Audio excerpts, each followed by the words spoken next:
views and opinions expressed in this program are those of the participants and do not necessarily reflect the views of BronxNet or the program underwriters. Hello, everyone, and welcome to the Social Justice Forums. I am Daren Jaime. Of course, we thank you for joining us, and we say Happy New Year's Eve. Yes, we're going to talk today on the issues of social justice, right on the cusp of 2022. But what we have to do is take a look back at the issues of social justice in the year 2021. People ask what the show's all about. Well, we take a look at a lot of the social inequities that people face. We promote civic engagement, and then we also give you multiple points of view. So stay tuned. The best of social justice 2021 begins right now.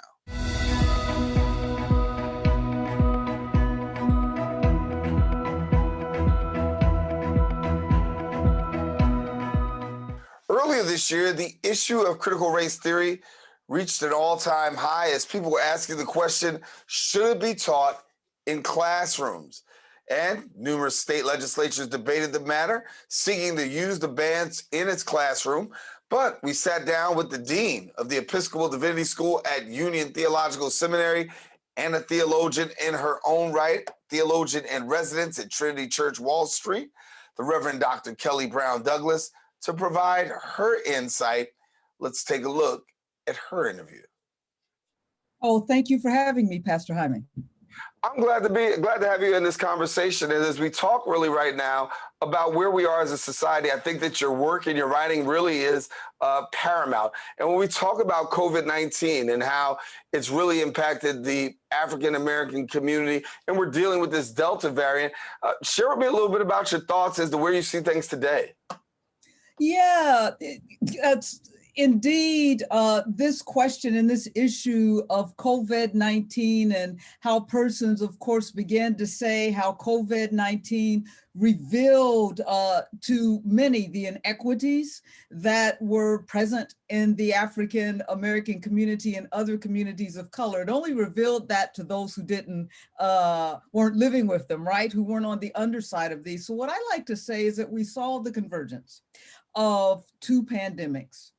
One was the health pandemic, and one was this ongoing, much ignored pandemic of white supremacy, white racism that indeed created social, cultural comorbidities in communities of color, nothing more than the comorbidity of poverty, which brings along with it inadequate housing, inadequate employment, inadequate health care, all of those things that indeed have left Black people disproportionately vulnerable to COVID-19. And we've seen that. We expect the same thing, obviously, with the Delta variant. And so what we need to do is to understand that the vaccination for the disproportionate impact that COVID-19 and its various variants are having and will have on the African American community is not simply about a shot in the arm.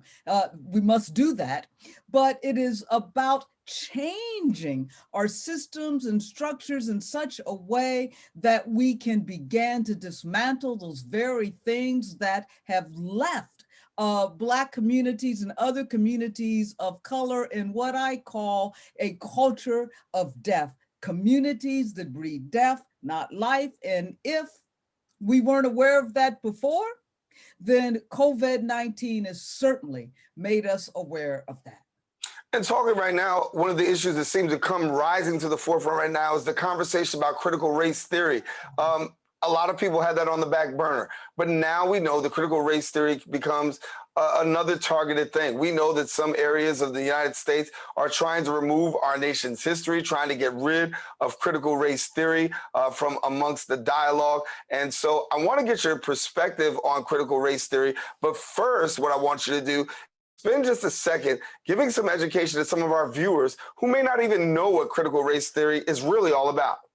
Yes, thank you for that question, because critical race theory is so much in the news and everybody talking about critical race theory. Most of those talking about it have no clue what it is about. It is also not new, right? And so critical race theory has been around for a long time, even if it's not been called that. I like to at least say it's been around since the time, and probably before, when W.E.B. Du Bois said in 1903 that the problem of the 20th century is the problem of the color line. And what critical race theory tries to do is help us really to understand all of those intersecting realities, beginning with a racially defined nation that has prevented the nation from living into its vision of itself, its best vision of a democracy where there is freedom and justice for all. So what I like to say is that critical race theory begins to look critically at the way in which race has impacted the nation's ability to live into its vision of itself. And as we look right now, that conversation continues to go forward. Some people are still in the state of denial when talking about this whole matter whatsoever.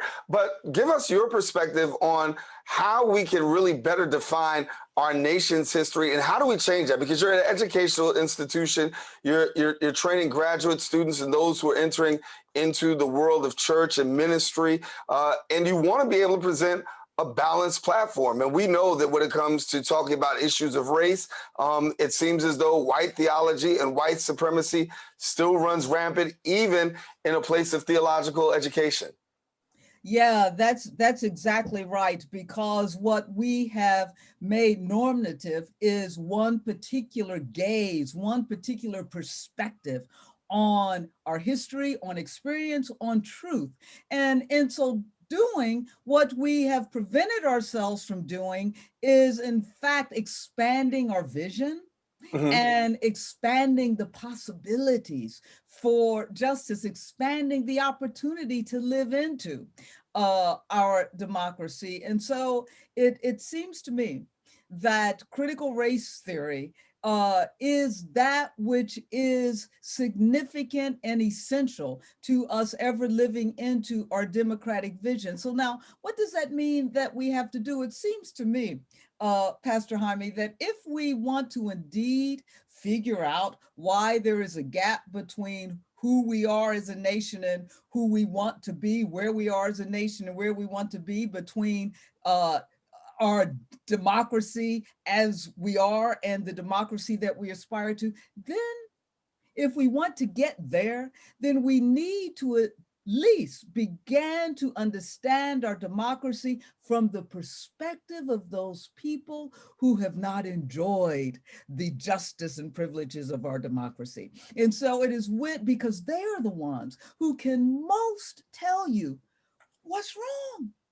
Right? And they're the ones that when they begin to talk about justice, then we know we're on the road, as Martin Luther King said, borrowing from preacher Theodore Parker, then we at least know we're on the arc that bends toward justice. Because when we don't begin to engage from the perspective of those people on the underside of justice, then we too easily confuse justice with the privileges that come from an unjust society. We too easily confuse justice with white privileges in a system and structure that privileges those who are raised white.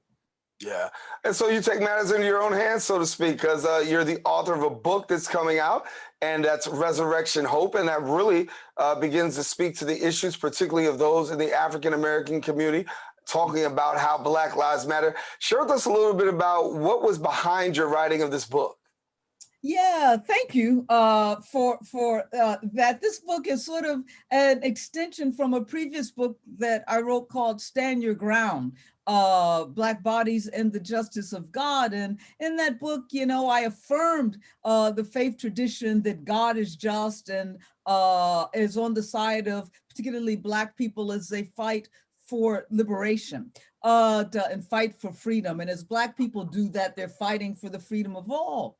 But, you know, when we came through this summer of COVID-19 and the way in which it was disproportionately impacting Black life, then with what seemed to be an upsurge of the virus of assaults, police assaults and other assaults on Black bodies, one begins to wonder whether or not Black lives will ever matter in this nation. And in fact, Pastor Jaime, it was my 28-year-old son who began to ask me those questions over and over again. And he said, Mom, do you really ever believe Black lives will matter? And then he said to me, I understand what you write, that God is Black and Jesus, the Christ is Black, in terms of understanding them on the side of Black people as they struggle for freedom. But he said, but that isn't doing us any good right now.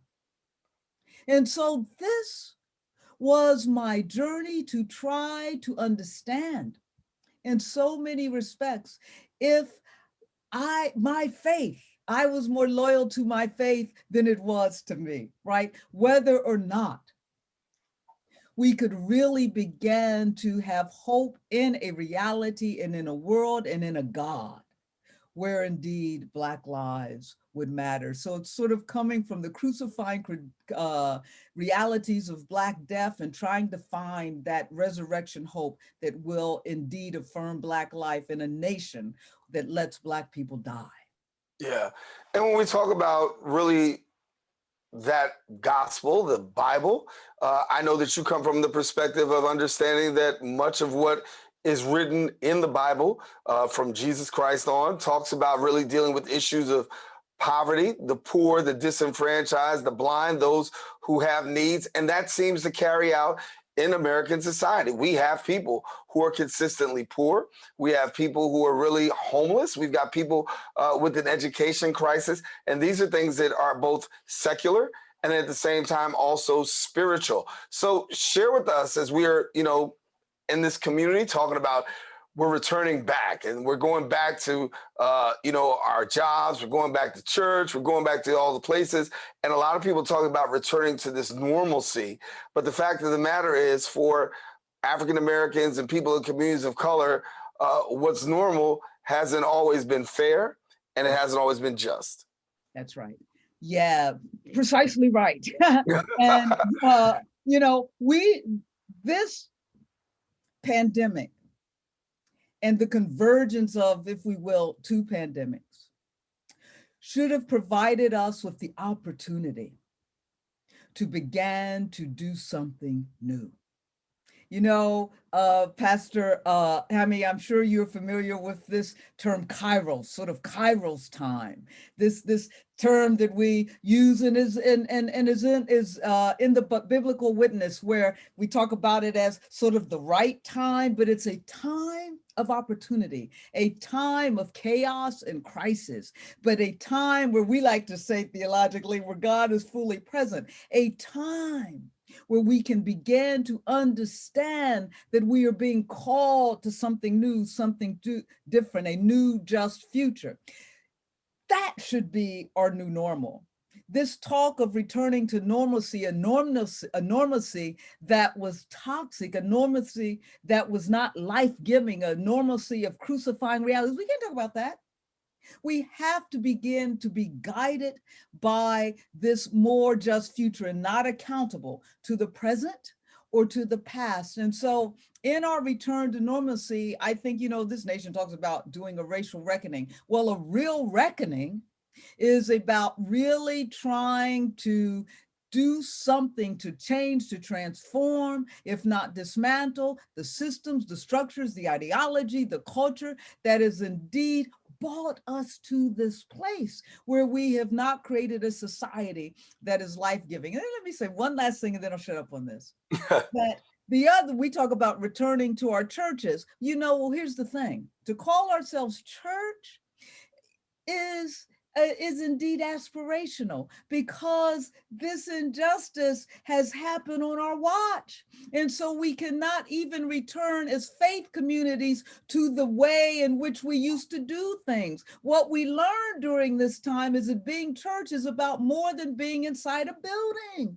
And so we've had to look at new ways to live into what it means to, in fact, be church and to serve those people on the underside, to be accountable not to this present reality, but accountable to a more just future, and begin to create a society that gets us there. How do we do that as you know, as an educator and one who is responsible for instructing students and leading the way, not just instructing students, but also professors, to be able to lead and guide and direct them in a way that really addresses where we are? Because I think the whole point of the education system is to help us to understand a little bit about history, but then also the context of how we're living today. And when we look at how so many people are living today, a lot of people don't embrace that context. And if you're from a community of color, we've been living this context for a long period of time, but yet and still it seems as though the issues go unaddressed. So help me understand a little bit more. How do you make people from where you are become more woke? And then not just at the same time more woke, but at the same time more active, because you can be woke and still not be active. No, that's exactly right. But then you aren't woke, right? You're just sleepwalking. You're woke, but you ain't awake. How about that? Yeah, I like that. You're woke, but you ain't awake. Right. And really woke people are getting on my nerves a little bit because they aren't awake.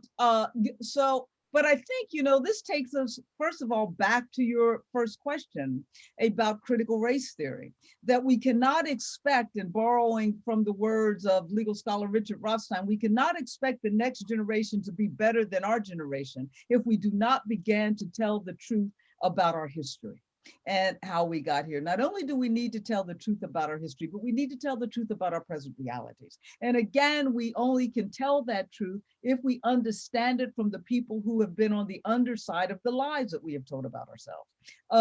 And so we really have to, I like to talk about being sort of proximate and really understanding the complex realities that have created this poverty and these situations of death. And so we in educational institutions, what I try to do and what we try to do is to help our students, if you will, to understand that they are learning not just for learning's sake. They are not just taking in knowledge, but indeed that the role, the luxury, it's a privilege, right? To be able to get an education and sit around all day and think.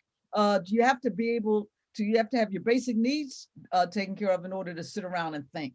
And so we try to help them to understand that they are accountable to those on the outside of the institution, and that it's not knowledge for knowledge's sake, but trying to begin to critically engage so that they in fact can take that back, even in the communities in which they find themselves, to begin to create different kind of conditions of living. And so we always try to make sure that they have this dialogue between that which they may be studying and that of which most people, the conditions into which most people live their lives. Yeah.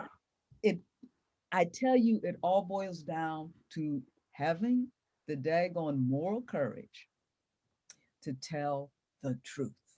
Right.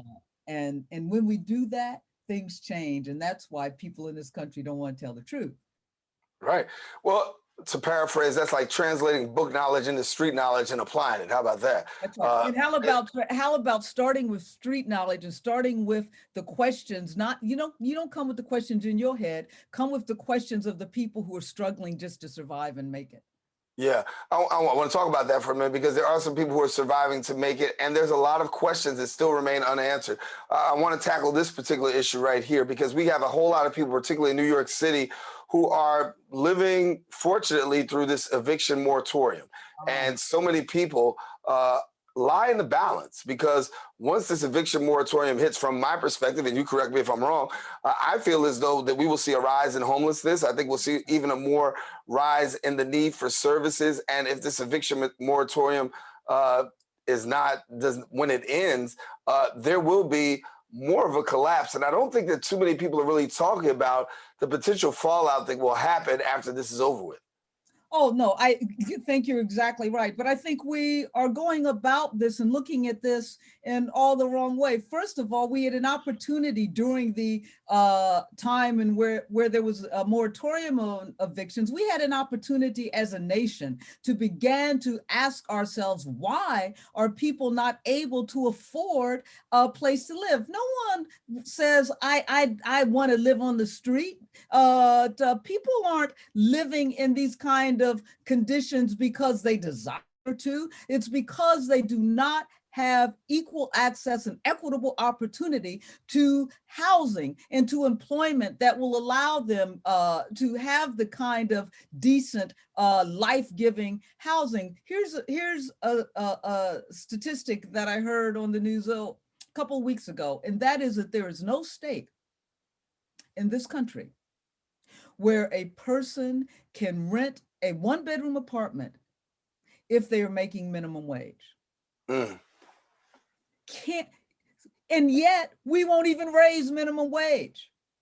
And Right. so we have not created the conditions for people to live. And so eviction moratorium, we need a moratorium on the conditions and systems and structures that have forced people into these kind of situations where they are living on the edge of being homeless. So yes, we're going to see an increase in homelessness, and more people on the street. And you know what that means? That means more kids on the street because there's more families. And we know that that's the case in a place like New York. To the number of families that each night find themselves in a homeless situation. And so an eviction moratorium, we need to have a moratorium on not allowing people the opportunity to have decent housing. And I don't know, I do know why this country during this period didn't take the opportunity to say that this is inhumane.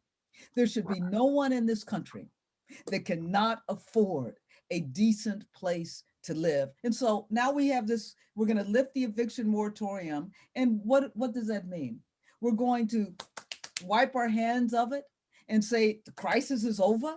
And we're just going to turn these people back out onto the streets. And we know that the people that are mostly impacted by this are, of course, disproportionately people of color, but more than that. And so it's all that you say is right. This is where faith communities and other religious communities and other activist communities have to raise their voices and have to protest until we don't have a need for eviction moratoriums, because we don't have a need for evictions. Before we go, I want to have an opportunity for our viewers to be able to put their hands on your books and your writings. How can they be able to do that? Oh, thank you for that. Well, easiest access is through Amazon.com, and in which they can find my books, and the forthcoming book will be out in a month or so. All righty. Well, Dr. Kelly Brown Douglas, we thank you so much for joining us and being with us here on our show, and we definitely appreciate the conversation. Well, thank you. All righty. Well, we want to take a quick break. We're going to continue the conversation. Don't go anywhere. We've got more here on the Social Justice Forums.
And welcome back. The Federation of Protestant Welfare Agencies is an anti-poverty policy and advocacy organization that's committed to economic opportunity as well as upward mobility. Now, we had the chance to speak with the CEO and Executive Director of FPWA, Jennifer Jones Austin.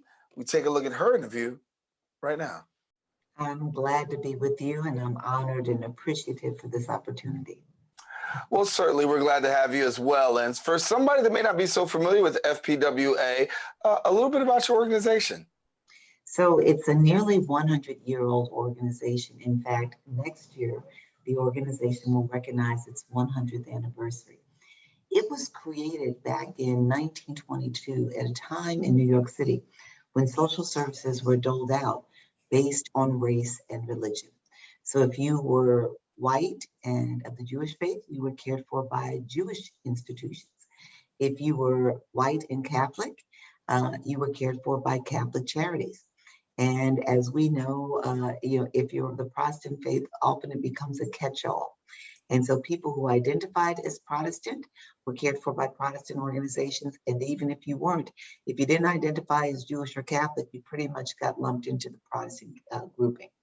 And, with social services being doled out like that, it was determined that there needed to be at the decision-making table with government an organization that would represent the needs of Protestant communities, Protestant organizations, individuals and families identifying as Protestant.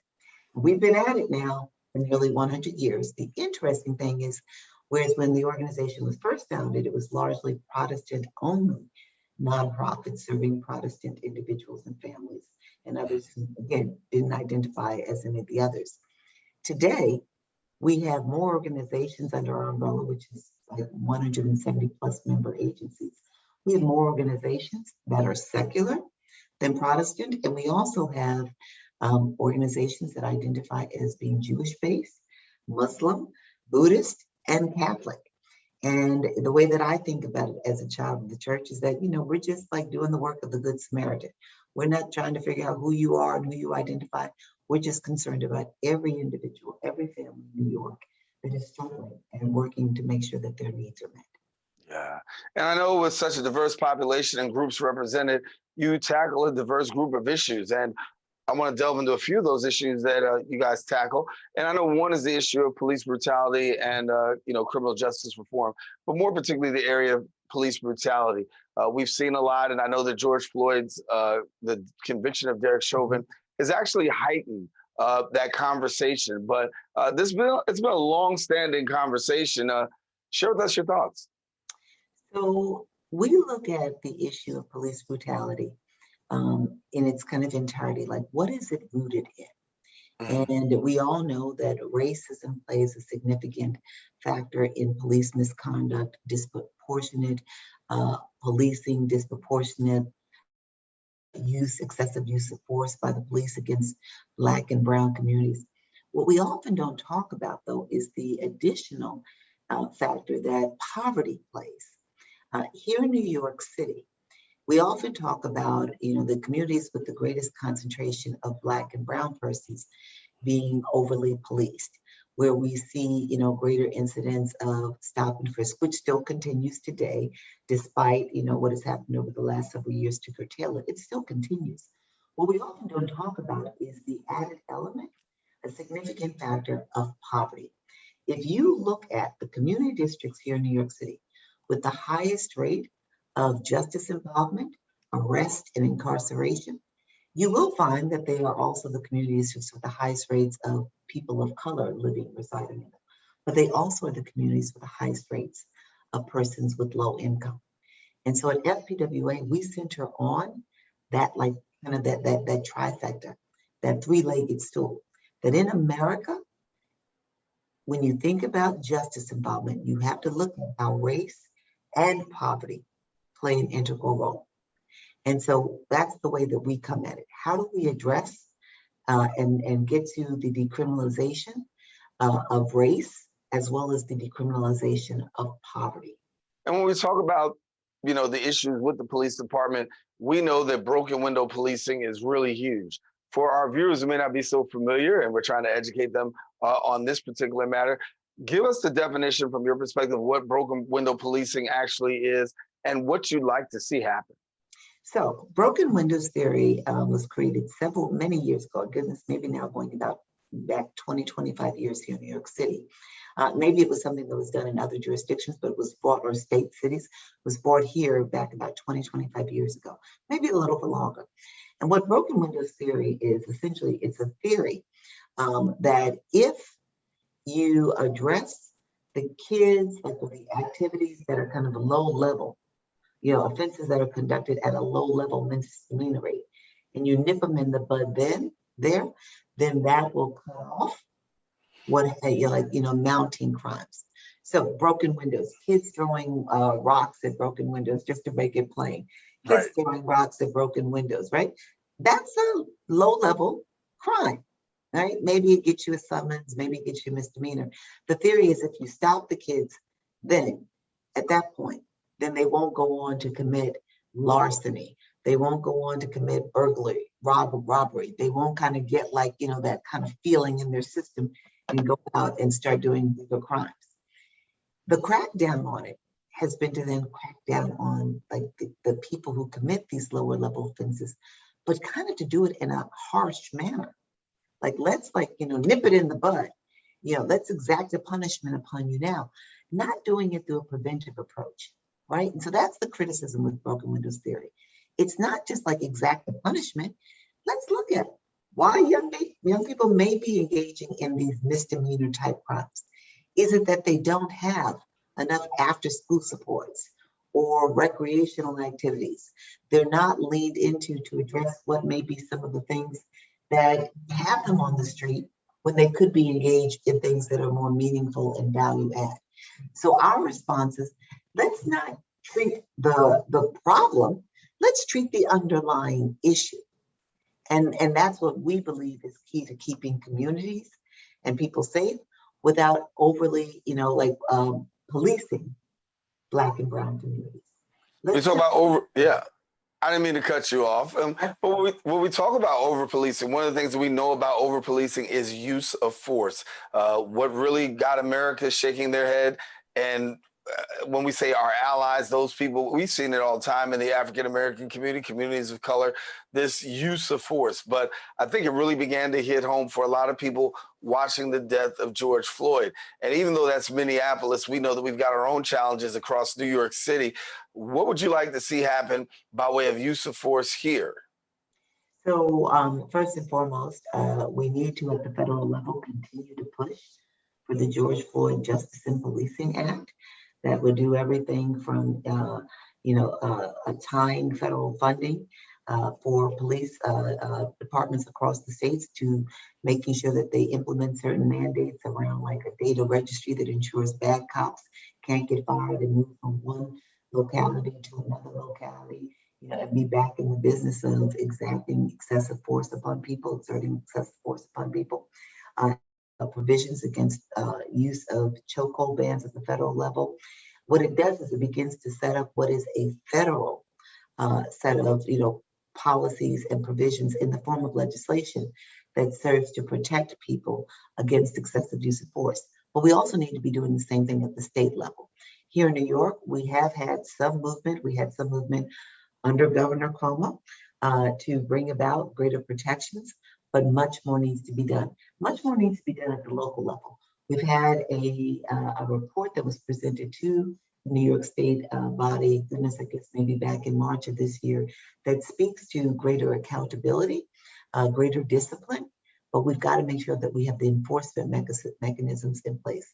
Greater enforcement by the Civilian Complaint Review Board, a greater accountability by the NYPD to make sure that they adhere to the changes that bring about greater protections for people, and particularly people of color.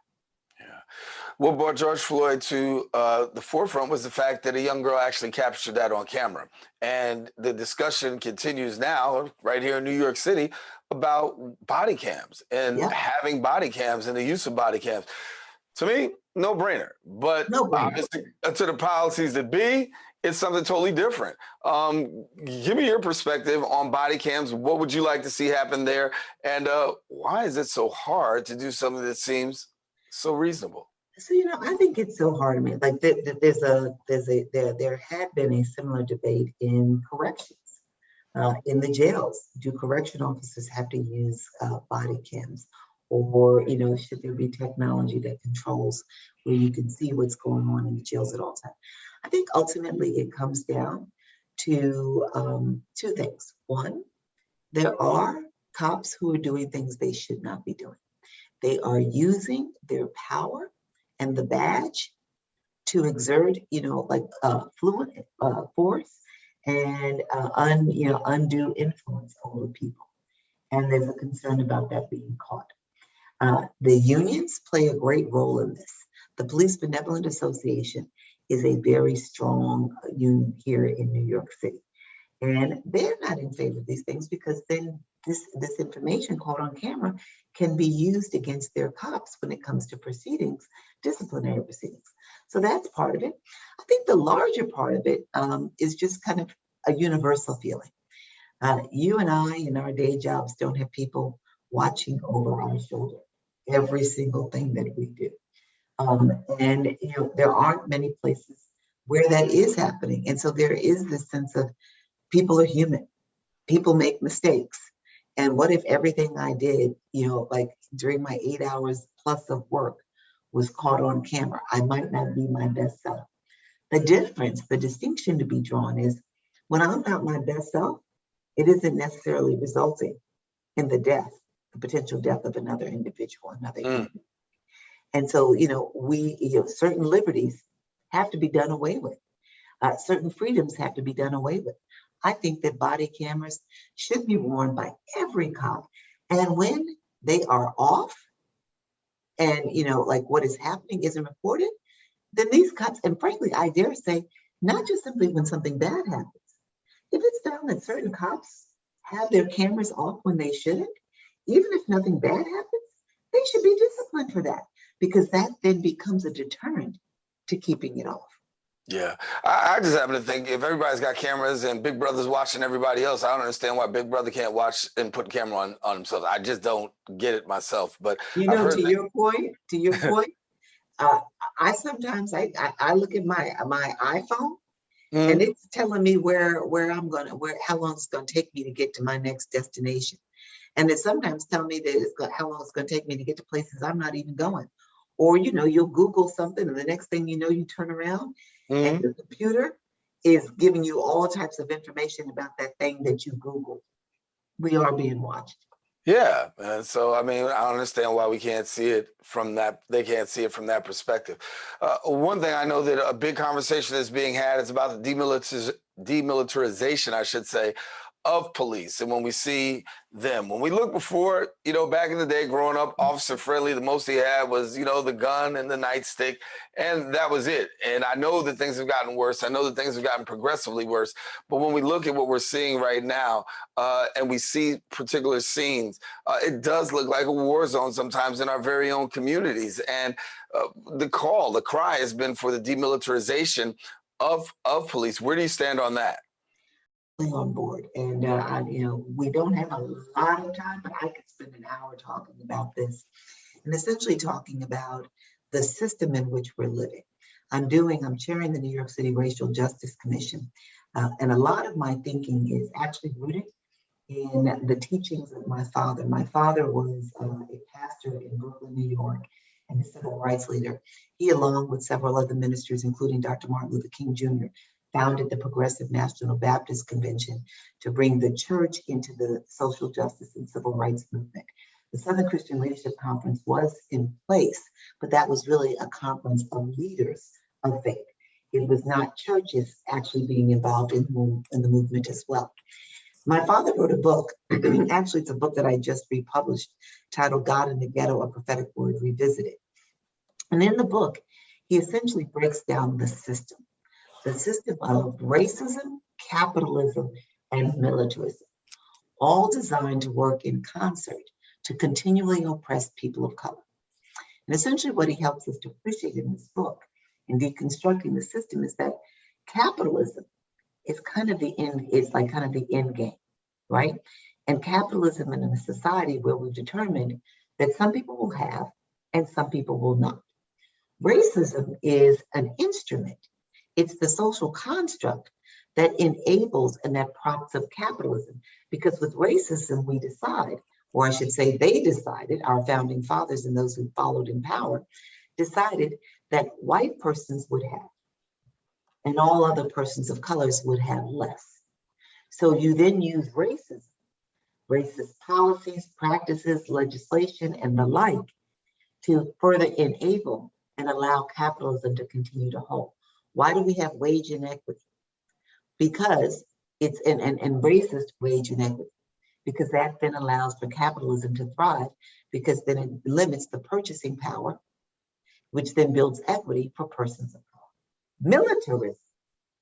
Militarism is a tool that's employed against people of color across the world, and increasingly in America, to actually kind of like beat, if you will, or push people into submissive states. If I fear the police are going to kill me, then maybe I'm not going to act out. I'm not going to respond. I'm not going to question. I'm just going to be submissive. And so you see militarized practices in many of our communities of color, because it's an act of trying to get people to be more submissive and to not revolt against systems that don't work to their benefit. Yeah. Well, before we go, I definitely want to get an opportunity for people who want to get connected to your organization, find out how they can really support the movement and things you have going on. Please tell us how. So visit us at www.fpwa.org. And the other thing that I would implore you to do is to visit www.nyc.gov/NYC racial justice. Essentially, I'm chairing a racial justice commission, and we're trying to address how our government, in its charter, its constitution, allows racism to be propped up in everything from who gets jobs in New York City, who works with the city, who partners, who gets contracts, as well as who has decision-making power and who has access to power. So check us out. We'll definitely do that. Jennifer Jones-Austin, been a pleasure having you here on the Social Justice Forums, and certainly we look forward to seeing you again. Thank you. Thank you for having me. Appreciate you. All righty. Well, we want you to stay with us. We do have more show. Social Justice Forums continues in a moment.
Back to the show. The gender pay gap has deepened during the year of 2021, especially during the COVID-19 pandemic, with women being left behind on pay raises and bonuses.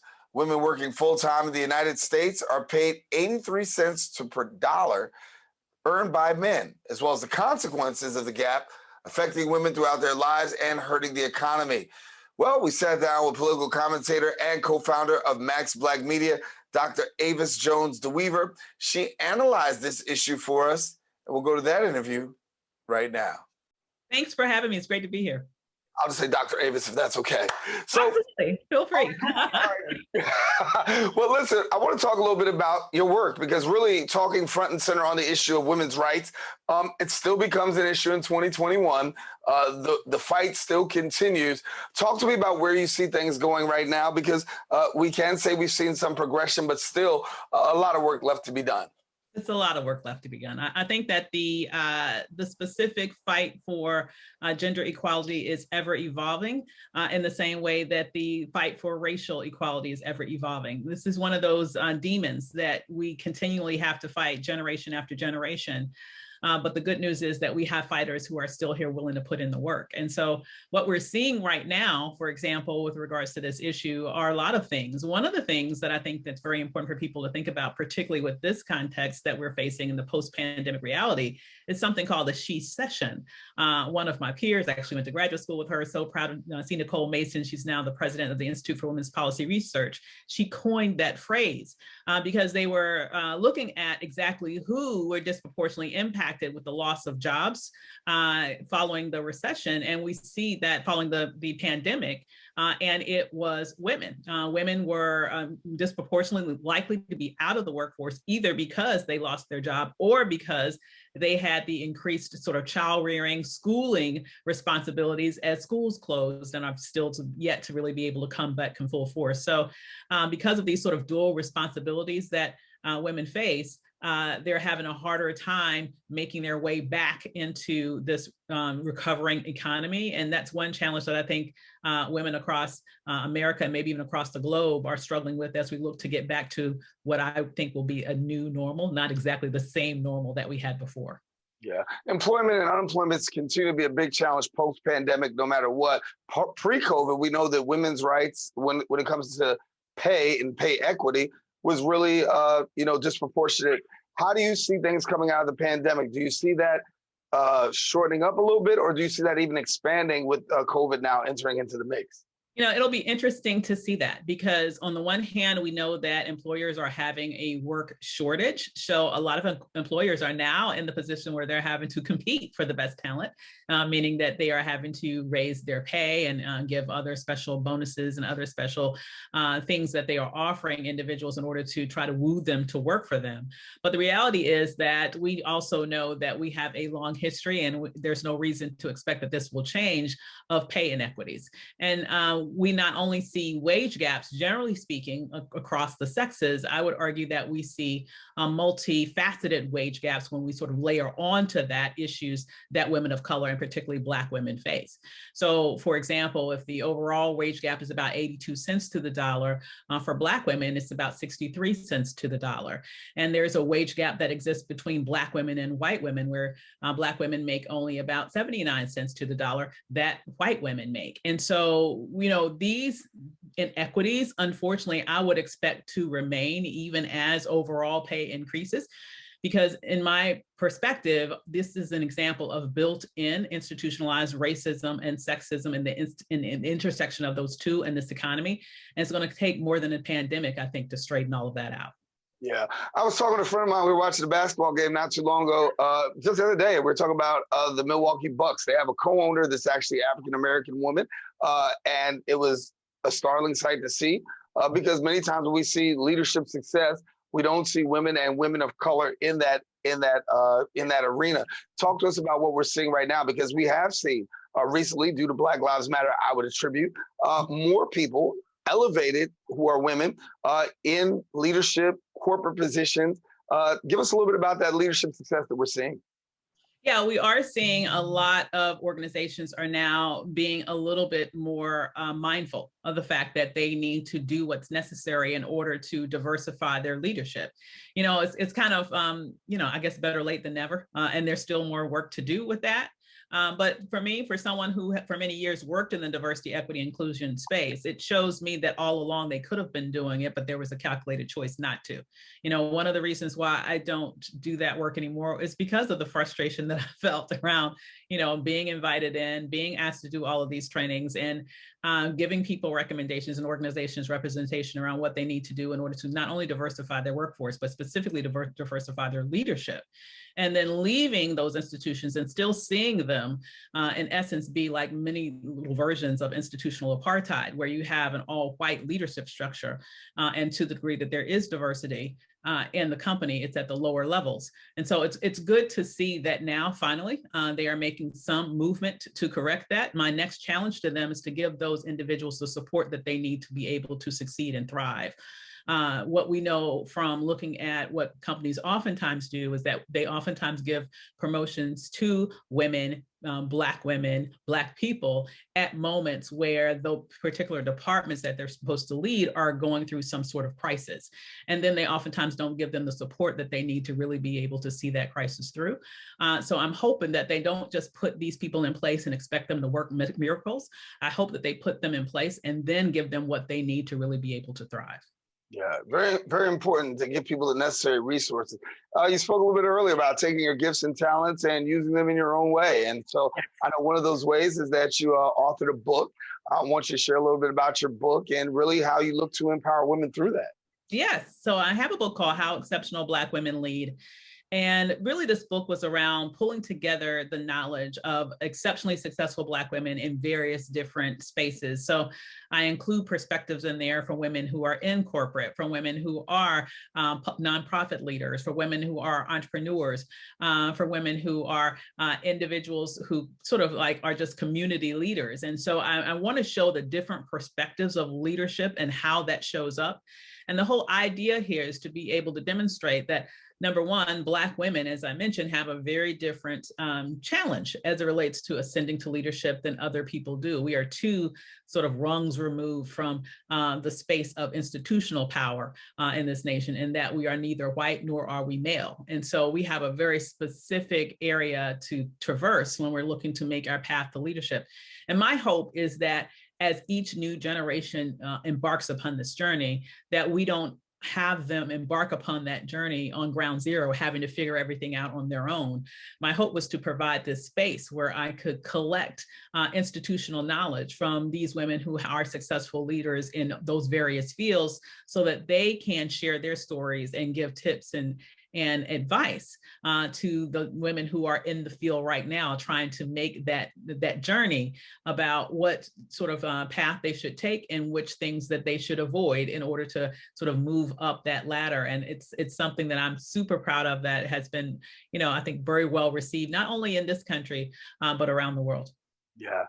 Congratulations. And I want to talk about the issue of white fragility, because that's important. I think when you're trying to climb that corporate ladder, trying to really make it, whether you're a woman or even, a person of color, really trying to establish yourself in the corporate sector, no doubt that you run up against the wall of white fragility. Give me your perspective. White fragility is real, and it is persistent. It's as American as apple pie. Here is the challenge with white fragility. There is this belief of, and we see it not only at the micro level in terms of experiences that people face every day, little indignities, little microaggressions that they might have to endure at work, but we also see it at the macro level. When you talk about what's going on right now, just in terms of the political sphere with regards to the war on the 1619 Project, the war on critical race theory, for example, those to me are prime time examples of white fragility in action. What it represents to me is this sort of hear no evil, see no evil, speak no evil approach to being able to avoid the responsibility of creating a more fair and just society. And it manifests itself as this unwillingness to hear truth, this unwillingness to then be responsible for the implications of that truth, and therefore not taking any actions to create a better and more fair system. Unfortunately, I wish I had a magic wand that I could wave that could get rid of it today, but my answer to this question is that we cannot bend to white fragility. We cannot kowtow and bow to white fragility. It's kind of, to me, it's likens to what happens when you spoil a child. If you spoil a child because you're letting them know that they never do anything wrong and everything they do is fine, then they will just be completely uncontrollable as they grow up and get involved in very dangerous and very bad things. In many ways, I would argue the white community has been spoiled in this country. And that is because we refuse to sort of have any sort of accountability that's related to bad behavior in major ways. And so I really think that this issue of white fragility will not go away. I think we cannot back down. I think that we have to continue to shine a light on injustice and indignities when they occur in every form, whether they be at the macro level or at the micro level, and then move forward with the truth that's necessary to make sure that everyone is aware of those challenges, and then prescriptions around what to do in the future in order to create a better society for us all. Okay. Help me out here because I'm trying to scratch my head. I'm scratching my head because I watch a lot of these conversations on critical race theory lately, and I'm saying to myself, bruh, you just don't get it. Like, it's either you just don't get it, or I think you're gonna hit me on this one, help me out on this one. You just don't want to get it. Yeah, they don't want to get it. Here's the reality. Actually, my dissertation, the theoretical background for my dissertation was critical race theory when I wrote my dissertation now over 20 years ago. And it was a concept that I was then introduced to as a very upper level PhD student in political science. It's a canon that comes out of the legal scholar world. I say all that to say that most people have absolutely no freaking idea what critical race theory is. Okay, it is not taught in elementary and secondary education. It is only something that usually is taught at the very, very high levels of a graduate degree education that, quite frankly, most people never ascend to. And so a lot of the sort of controversy that you're hearing about critical race theory right now is really a political ploy, which has been put out there as a dog whistle to white people that they are supposed to be angry about truth telling with regards to their privileges. And oftentimes there are complete fabrications that are related to what is and is not critical race theory. The reality is that what it is a very well respected sort of theoretical series of work that's been put together over decades that's typically only taught at the very highest levels of the graduate degrees. And what it really, at the heart of it, really focuses on is the degree to which whiteness is seen as property in this nation and how whiteness has been used in various ways and actually been inculcated in the law that privileges some and give unearned privileges to some, the white population, as well as giving unearned disadvantages to others, including people of color. And it's that level of truth-telling that many do not want to subscribe to. It will require then facing white fragility. It will require then honesty. And ultimately, it will require then, if we claim to be a moral nation, it will require that we would do something about it. And because so many in this nation refuse to do anything about the inequities that are built into the system that privilege whiteness and also punishes the lack of whiteness or people of color, because so many people refuse to do anything about it because they benefit from it. What they choose to do instead is to ignore it. And so that, to me, is really what's behind this all-out attack on critical race theory. They are threatened by truth because they understand that once that truth is revealed, that if they claim to be moral people, then they have to do something to correct those inequities.